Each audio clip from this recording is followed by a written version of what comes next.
In today's video, I'm going to teach you how to apply an image texture to a shape. By the end, you'll know exactly how to select your object, open the right styling controls, switch the fill to an image texture, load your own file, and fine-tune the result so it looks clean and intentional.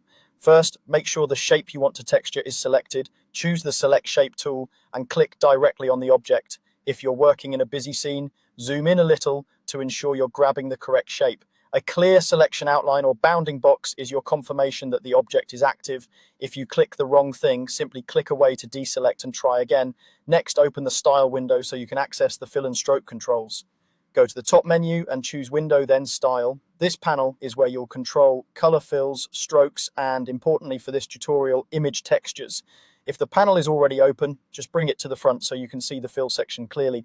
Now, in the fill section, change the fill type from solid to image texture. Switching from a flat color to a texture tells the software to use an image as the fill instead of a single color value. You'll notice additional options appear once image texture is selected, which will let you load a file and control how it maps onto the shape. Click the folder icon to load your texture file. Choose an image format like PNG or JPG and pick a file that suits your design. Higher resolution images give you more flexibility to scale without looking blurry, but be mindful of very large files that can slow down your project. If you plan to repeat the image across a large area, patterns designed to tile seamlessly will give you the cleanest result. With the image loaded, adjust the settings to make the texture fit your shape.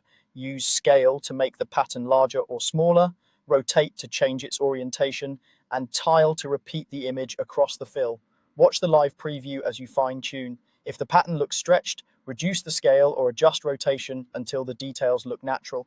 If you want a tighter, more detailed look, decrease the scale. For a bolder, less busy appearance, increase it. Rotate in small increments for subtle alignment changes.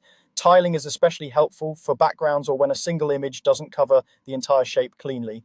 And that's it. Select the shape, open the style window, switch to image texture, load your file, and refine with scale, rotate, and tile. Save your project, and you're done.